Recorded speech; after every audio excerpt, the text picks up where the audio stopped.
Welcome back to Movie Recaps. Today I'm going to explain thriller crime movie called Girl in the Basement. The story starts with our protagonist Sarah and her father, Don, rushing Marie to the hospital because she has trouble breathing. Sarah starts panicking when Marie stops breathing. She urges Don to drive faster. When they reach the hospital, Don specifically instructs Sarah to stay quiet.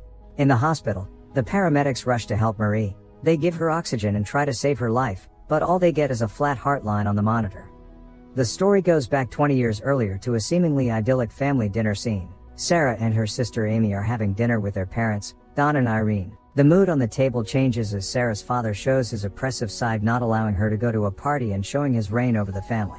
That night Sarah sneaks out with her boyfriend Chris. Her parents later discover her room empty and her father refers to her as a problem. At the party, Sarah has fun dancing with Chris, who later sings her a song he wrote especially for her. They express their love for each other and kiss. Sarah comes home in the morning. Don has been waiting for her all night. They fight and Sarah says that the moment she turns 18 she will leave the family for good. Sarah talks to her mother and sister about her plans to travel all around the country while working to support herself. Her dad overhears the conversation and goes to the basement, where he reveals the existence of a secret room behind a bookshelf. 3 months later Sarah graduates. In a conversation Sarah has with her mom, it is revealed that her father has been spending more time in the basement, his man cave. When Irene leaves the house, Don tricks Sarah into the basement as she helps him carry a box there. He takes her into the secret room, telling her it is a bomb shelter made by the previous owner. He locks her in the room and she screams in panic, calling for help. Unfortunately, nobody can hear her as the shelter is soundproof. Her mother, worried about her whereabouts, calls the police. On the 4th day, her father visits her and coldly explains the logistics of her captivity.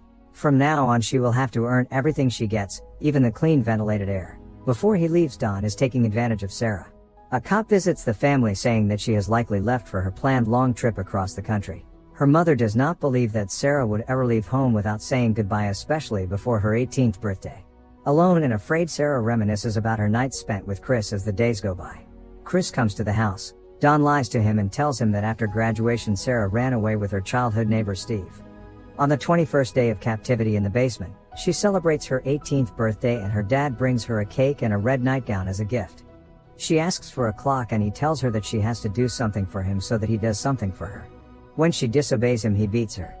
Almost a year after her captivity she is revealed to be pregnant and her water breaks. All alone she gives birth to a girl named Marie. 4 years later Sarah is pregnant again.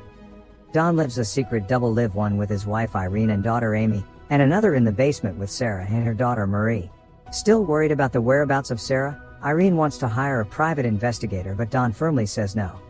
As a gift for being good, Don brings a TV in the basement for Sarah and Marie.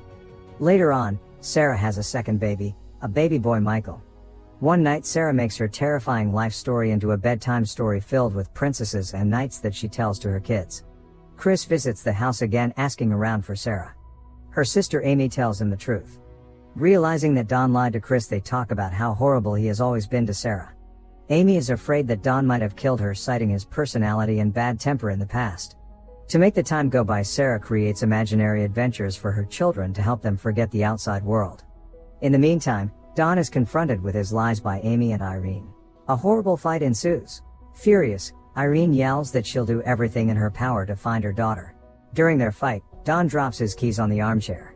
Amy takes the keys and goes around to the basement to look for clues. Don finds her, gets his keys back, and fights with Amy.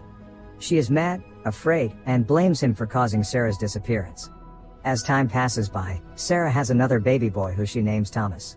Being nice and calm, Sarah convinces Don to take the third baby upstairs. She persuades him by explaining that there is no room for another baby in the basement and that she doesn't have the time to take care of it. The baby is left on the house's porch to be found by Irene. In a heartfelt note in the baby basket, seemingly written by Sarah, she writes that this is her baby and that she wants it to be raised by Irene. In the letter, she explains that she and her boyfriend don't have the means to take care of the baby. In the basket, there is also another note from Sarah pleading for help. Unfortunately, Don is the one who discovers it and assaults her again. The years go by. In captivity, the children develop an extraordinary imagination, expanding their mom's bedtime story. By now, Sarah has been in the basement for 14 years. Marie has grown into a beautiful young girl that one night tries out makeup. When Don shows interest in her beauty, Sarah begs Don to leave her daughter alone. She does not want her to be assaulted. In return, Don shuts down the power which controls the clean air. While gasping for air, Marie expresses her concerns about never meeting anyone and having no friends. Throughout the conversation, we realize that Marie has no idea that Don is both her grandfather and father. Now grown, Thomas finds his grandmother crying in his mother's bedroom. Irene misses her daughter and talks to Thomas about how magnificent Sarah is. At the same time, in the basement, raindrops start dropping from the ceiling. Sarah climbs up to discover a damp roof. Using a spoon, she digs her way to the surface, where she flashes a distress signal. A neighbor notices it and tells Dawn about it rather than checking it out. Dawn beats Sarah, who is pregnant again. The beating causes her to lose her baby as she sobs from the pain.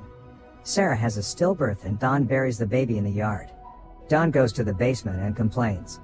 He also praises Thomas, who is now a strong athlete. When Marie and Michael ask when they are going to be let into the outside world, Dawn blames Sarah and her bad behavior. She is the reason they are down there, trapped. Pressured by her children's endless questions about their life, in a fit of rage, Sarah shouts and demolishes all their furniture. Exhausted, she falls to the ground, remembering her happiest moments with Chris. Her children put a blanket on her and clean up their home. They apologize to her. Emotional Sarah tells them that they're old enough to hear the true story behind their life in captivity. So far they knew that Dawn lives upstairs with their Aunt Irene to help take care of Thomas. Sick of all the lies, she tells them everything, starting from the fact that her life is the inspiration of their favorite bedtime story. Gently she explains that Don is her dad, as well as their dad. The moment Marie finds out the painful truth, she has a severe asthma attack. The children now feel that there is something wrong with them. Sarah reassures them, telling them that she loves them and that Don is the only one to be blamed. A year later, another incident occurs between Don and Michael after Don insults Sarah and her appearance. The food for the basement is being rationed as Don is having trouble at work. Soon he loses his job. Facing a foreclosure, Don tries to suffocate the family in the basement. He connects the car exhaust fumes with the air vent. He gets interrupted by Thomas in the garage, who unknowingly saves their lives. While Don and his family have a fun barbecue in the yard, Marie is sick, struggling to breathe. Don refuses to take Marie to the hospital. Sarah begs for his help. She promises not to say a word about anything. Don agrees. Michelle is left behind. 20 years of captivity have passed and we are now at the beginning of the film when Marie's is being rushed to the hospital. Sarah is extremely worried about Marie's life and feels truly relieved when the doctors save her life.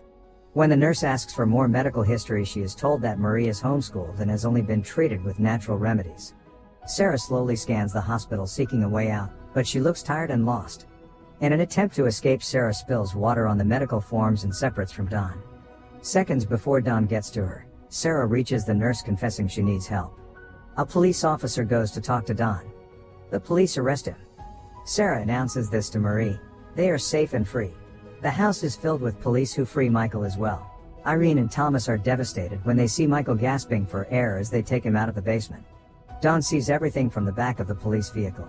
Later on, during a beautiful summer's day, Marie, Thomas, and Michael play in the countryside while Sarah, Irene, and Amy watch over them from the house's porch. Marie notices someone coming from the driveway. It's Chris. He arrives on his motorcycle. Together with Sarah, they go for a walk. He feels sorry for not trying harder to find her, and for believing in her father's BS story. He gives her a gift, a pink motorcycle helmet he bought for her at the age of 18 when they were planning to embark on a journey. Finally happy, together they go on their long-awaited motorcycle